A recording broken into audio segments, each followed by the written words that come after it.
Cho'Gath, but he's against a Kog'Maw Jada, so Vayne would just lose that lane. It would not be a good time. Caitlyn has much more control, can work with the Lulu. That's a pretty potent 2v2. And it's definitely assuming some things, but this is the second Chinese team this week that has gone back to the Caitlyn thought gone after the nerfs around patch 7.18. So it will mean that in the 2v2, whether it was Kog'Maw or Twitch, Caitlyn will more than not have lane control. We wondered about the Ryze. The Taliyah being open is another one to consider, but I think Ryze At bottom, and there's nothing they can do about it. bit of advanced vision here as Scout's just going to walk up. They don't even need to invest the ult just yet. All right, Scout's looking for the taunt. Smoothie can interrupt it, does so. The Monsoon, but the double dunk! And Sneaky and Smoothie just get evaporated. Tower First Blood is available as iBoy continues to shoot that one down. 2 kills and Tower EDG are here to play. The play was by the book, but the damage surprised all of us. Exploded.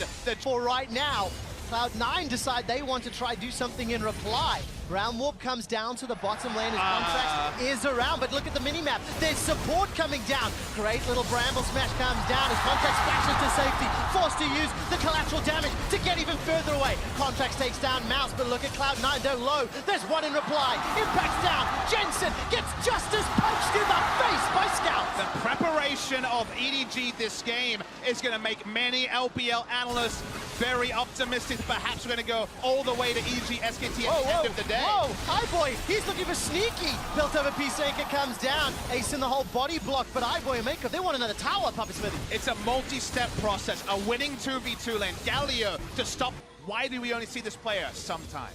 Very well experienced player, but sometimes those old tricks, as you mentioned, just cannot be changed. But he's going top lane. Oh, look at that. Demacian standing into Dragon Strike. Flash away from Smoothie. Sneakies is not available by some time with that barrier.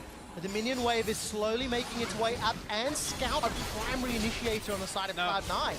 Sneaky's just going to get smashed away from. Summon a heal used there by Smoothie, and the support coming from EDG. Cataclysm can come down. Going. Dunk goes over the wall, dunks down Smoothie. Monsoon buys a few seconds time for the entrance to arrive. Scout uses the Winds of War to pick up another kill. Now Contracts and Impact trying to turn it around. The teleport was impactful, but the Nature's Draft locks down Cloud9. Contracts is dropped by iBoy, the 17-year-old massacring Cloud9. Impact's running for his life. Got some backup from Jensen, but I don't know if this is where you want to be. Jensen and Impact need to pull off a phenomenal outplay in the 2v4, and EDG, they got the kills, they got the tower, and they're getting the hell out. EDG are able to just walk away. It was a little bit touch and go with Jensen being around the corner, but how... As the Rift Herald is summoned, that chip damage will chunk it down pretty low. Almost in killing range, and Scout's got a flash taunt available to him. Flashes, hits the wall, still doesn't matter. Gets at least one onto Contracts. Wuhan erupts as EDG secure their third tower. And they will be able to just back away, reset once again. So a nice turret take, as these top laners need to just call it a day.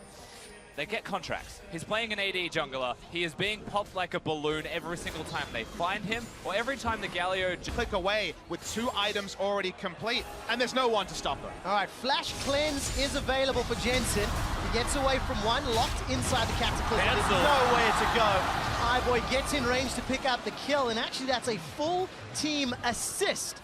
EDG get the mid laner of Cloud9. 3 ultimates used, but no summoner spells needed by the EDG roster, just finding Jensen out of position. The most important part, Scout, ult straight away is mid lane. All right, iBoy's in a little bit of trouble. Flash is available to him, but the Nature's Grasp buys some time. Remember, 5v4 in the best case scenario. Impact, it's a good rupture onto iBoy, buys some time with the silence of that feral scream. Clearlove continues to chase down his iBoy. Crit after crit after crit, hammering away on Impact. Gets a shield from Lulu as the Feast gets some damage down in reply. But that's a death for Smoothie as well as Impact. Now Sneaky's the target. Scout looking for the Duran Taunt. I think it's on cooldown though. And Contract's gonna look to turn around. So that's 3.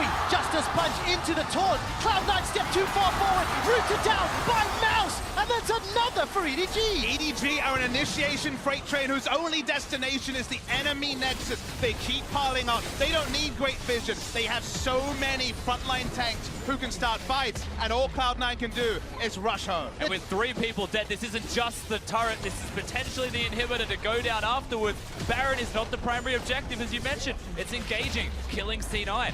See hero, kill hero. That's EDG's mantra right now. The death timers are so short, they can't. EDG is textbook in this northern quadrant of Cloud9's jungle.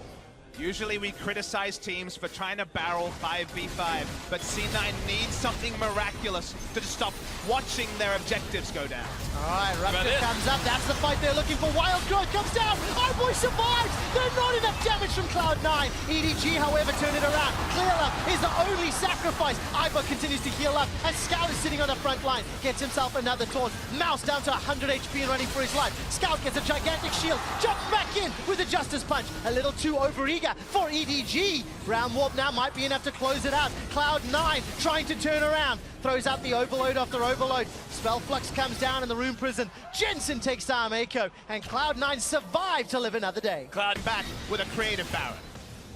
Creative, but also risky, to be fair. iBoy is still here. Reinforcements are arriving. So much damage coming down. 90 caliber net. Why sometimes Smoothie's going to keep getting tagged down from the Baron in the back end. The Feast and Jensen's damage. They take down iBoy. Cataclysm comes out. Clearlove's running for his life as Mouse goes for the flash engage. Cleanse is not going to be enough to lock down Jensen as he continues to run for his life. No flash available to him. Now that Skype's on the front line, it's going to be up to Sneaky to do his best. Winds of War tagging him up, and Mouse and Clearlove, they peace out, and EDG, they stop the Baron. Things have definitely been getting a little bit messy from the side of EDG. Their top lane push was not clean. Still going to be the minions pushing in the mid lane, but they do get back Baron control. They are, however, leaving chances for C9 to come back. Biggest win is they stop Impact's recall. He doesn't have flash, he does not have Feast, nor does he have a teleport to come back with full health. This is super dangerous. They don't want to do the Baron. They don't have iBoy. Let's group up. Impact is all the way down the bottom lane. He's making his way up through the river. EDG are now looking for the engage. That's a good nature's drop, locking down Sneaky. He's the target. Justice Punch is interrupted, but it will not matter. 2 quick kills as Contracts and Sneaky get blown up. Jensen's the next target as he's being run down by Edward Gaming. A shutdown by iBoy. They find the battleground they wanted. They can peel off from Baron so easily. Clearlove one-shot the enemy Graves because he's gonna DPS build himself. Very early skirmish to Saber. All end there. They can turn back onto Baron, and the cavalry, it's dead. Even set 1 being clear the mid wave, so Impact can't take a structure. Straight to the Baron. The crowd knows they're starting to feel this game for EDG. Gone back to base as well. He's picked the correct time to do it, but he used the ultimate for no particular reason to try and poke down iBoy, and now look at him. All right, Nature's Grass comes out to split up the team. Rooting down Impact. He throws the flash backwards. Redemption's coming down. Scouts is on the back end. iBoy runs past the tower. That's the first of the fights as Clearlove gets the second. The inhibitor turret will fall. It's Mako that gets the final hit, and now the inhibitor as well. And mid lane starting to get minions empowered by Baron as well. Very shortly, the supers are crashing. EDG want to end. The Nexus turrets are all that remain in front of EDG. Flash forward. iBoy's the target, but he manages to stay alive. Flash still available to him. Jensen gets tagged. Done. Killed by EDG. The 22nd time that EDG have killed a Cloud9 member. The last remaining Nexus turret gets focused down. Edward Gaming keeps their hopes and playoffs alive. The Raw in Wuhan is super loud, and EDG have guaranteed that I think we're going to all 6 when it comes to relevant games today. Their draft stepped up, their players stepped up, the fans are enraptured. They play again right after this.